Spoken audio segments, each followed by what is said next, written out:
Welcome to FastAccounts.io.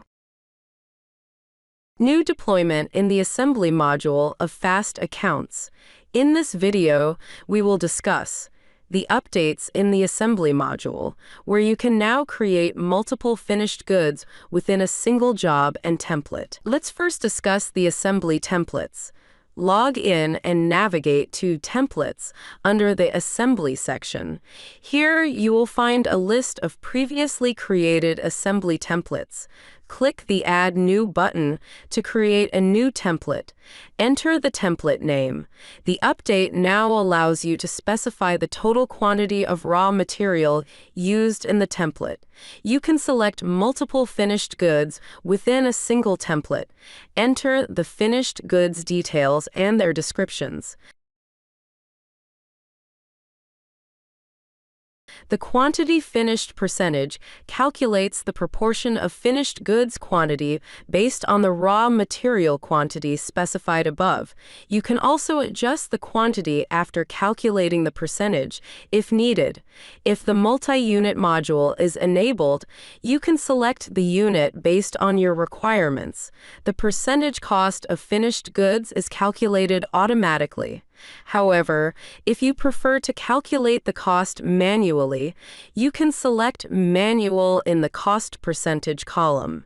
You can then enter the cost percentage manually as needed.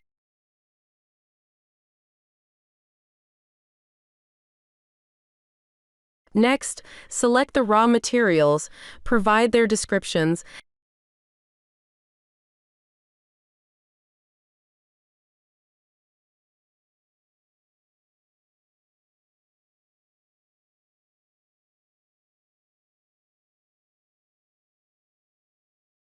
and specify either the per unit quantity or the total quantity required for each raw material. Similarly, you can select the non-stock and expense items used in the assembly of finished goods.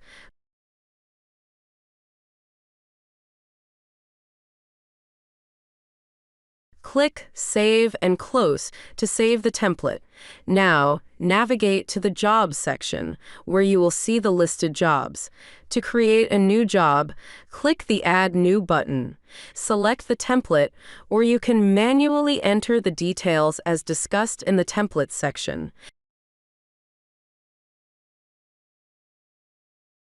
If you adjust the raw material quantity, the quantities of both finished goods and raw materials will update accordingly. However, if you modify the raw material quantities directly from the product columns, it will not affect the finished goods quantity. In addition, if you adjust the finished goods quantity, the raw material quantity will not be affected. If the location module is enabled, specify the locations for the finished goods and raw materials. Thank you for watching, and we hope this video was helpful.